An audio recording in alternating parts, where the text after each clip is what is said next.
Yo, what's good, YouTube? Super excited to showcase a build for you guys. Today we're going over the human female engineer. I've got a very powerful dependent build for gold runs. Very strong. You can't, it's crazy how much damage this character does and how much crowd control this character has. But I'm not gonna, be rambling on too much. We're gonna go ahead and get straight to the build, guys.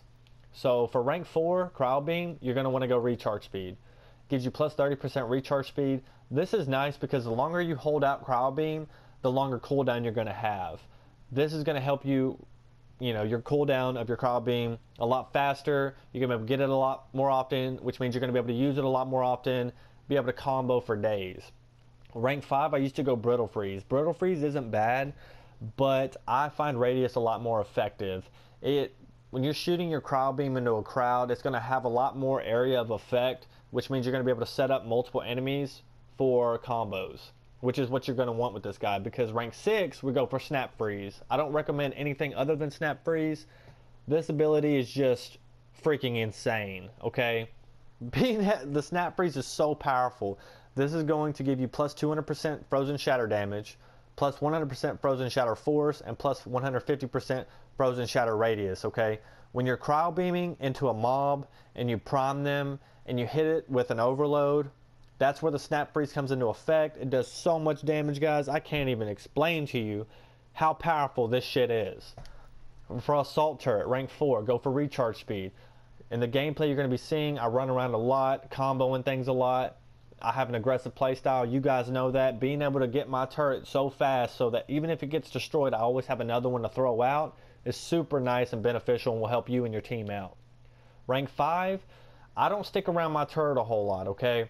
I mainly use it as a crutch to where, let's say if a pariah is coming at you and they have your shield up, you can throw it behind them. If you're fighting a mob, you can throw it behind them, cryo beam the mob. They're getting frozen from the other side. You shoot an overload, snap freeze everything, do crazy amount of damage. You can drop numerous enemies with one combo, okay? I'm not even playing with you guys. This shit is insane. So I'm definitely going to want damage, okay? Because I want my turret to not just freeze enemies, but I want it to do as much damage as possible.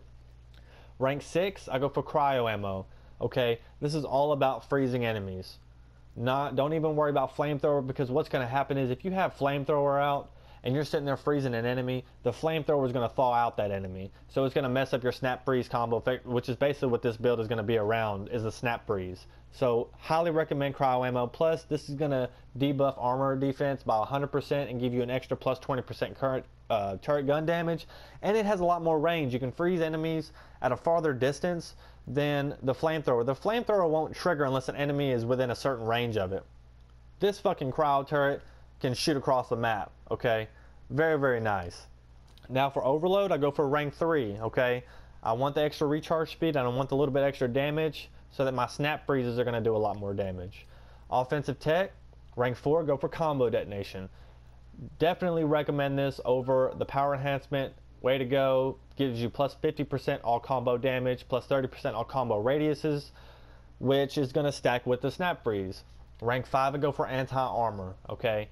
Gives you plus 40% power damage bonus to armor, and you can just shit on berserkers, anarchists, smaller yellow bar enemies, even hydras, man. It doesn't even matter. This character is wicked, crazy strong.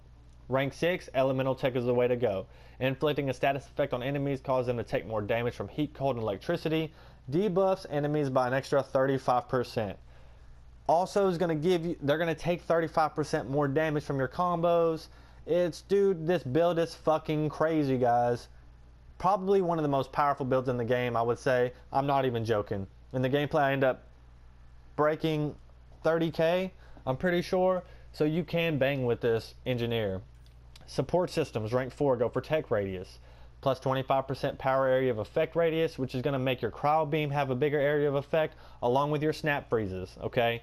Gives you plus 25% tech construct area of effect radiuses, which is going to maximize the area of effect that your turret is going to be able to freeze enemies. Rank 5, advanced construction. You want survivability. This character is a little squishy, so be careful. Gives you plus 20% max health, plus 20% max shields, which is nice, and plus 30% tech construct health, which is going to allow your turret to have more survivability. Now, for the loadout, guys, in the gameplay, I'm rocking the Hurricane, okay, because I wanted to show you guys that you can play really aggressive and do well with this character. Now, another gun that I ran with that was really, really nice is the Shadow. I'm not even playing. This shit primes so damn fast, it's crazy, and it's so strong, okay? I had one of my subs kind of talk to me a little bit about the Shadow. I figured I'd give it a go.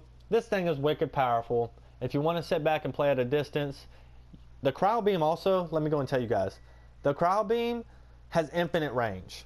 I'm not even fucking playing. On Sandstorm, if you're on top of one building, you can literally shoot out Cryo Beam so far and just freeze enemies. Your overload's going to reach that far. You can snap freeze from a distance. So if that's your playstyle, I recommend the Shadow. Okay, you can go with the Black Widow if you want to, or you can go with the Valiant. I mean, it doesn't really matter if you snipe, but the Shadow is crazy good. You can play with it mid-range as well. Close range, I wouldn't really recommend that. Its hip fire is not that great. You can if you want to practice with it, but I mean, I would prefer if you're playing aggressive, you can go with like the Ghost, the Revenant. You can go with the Paw if you want to. Now, the Paw just doesn't punish very fast up close. So if you're playing really, really close quarters up in people's faces, I would recommend the Hurricane, the Equalizer. You can go with the Talon, but the thing about the Talon is it's not going to prime that fast. You want something that's going to prime really quick because let's say you're going against a Nullifier and you're shooting it with the Cryo Beam. The second it throws its shield up, the cryo effect isn't going to be as strong. So you want something like if you have a Hurricane, it primes very fast. If you have an Equalizer, it'll prime pretty quick. You want something like that. The Talon is very, very good burst damage, but again, guys, I would definitely go Hurricane would probably be my top choice if you're playing aggressive. If you don't have that, go with an Equalizer. You're not going to have to hit ammo boxes, which gives you a good advantage. The Rose Red is nice. Weapons to that nature, okay? You can rock shotguns if you want to, but again, this is all about priming, setting up for the snap freeze. That's going to be the bread and butter of this build. Now for boosters, guys. In the gameplay, I'm only running a Cryo Ammo 1. That's all you need. This shit's insane, okay? You can sit there, snap freeze off of your Cryo Beam, snap freeze off of your Cryo Ammo, snap freeze off of your Cryo Turret. It doesn't even matter, man. The shit's insane. The shit's just crazy as shit, alright? Definitely recommend Cryo Ammo as one of the boosters. Now for the other one, it's going to be up to you guys. If you're having problems staying up on your feet, you can run Cyclonic mod, or you can run a weapon amp if you want to. I go either Universal Power Amp or Tech Power Amp, okay? It's going to increase the damage of your tech combos for sure because it's considered a tech power, alright? Massive, massive damage. Definitely recommend, highest recommendations, Tech Power Amp or Universal Power Amp along with Cryo Ammo. Done. You know, those are my top boosters that I would, throw out for you guys to use. But again, it's all going to be personal choice. You can use whatever you want to. It doesn't matter what boosters you use. The shit's still going to wreck shop. That's going to conclude the build video. You guys are going to enjoy this. If you haven't tried it, go for it. Try out the build. Let me know how you like it in the comment section below. Like I said, this is probably one of the most fun builds that I've played with, hands down, for sure. But again, thanks for all the support, guys. We've gained, the channel's growing. I appreciate all the support from you guys. Make sure to leave a thumbs up on this video if you enjoyed it. If you're new to the channel and you want to stay tuned for more build videos, make sure to hit that subscribe button for me. I appreciate it. I'm going to be coming out with update build videos for all the characters, so stay tuned for that. And I hope everybody has a great day. Enjoy the gameplay and stay blessed, guys. Peace.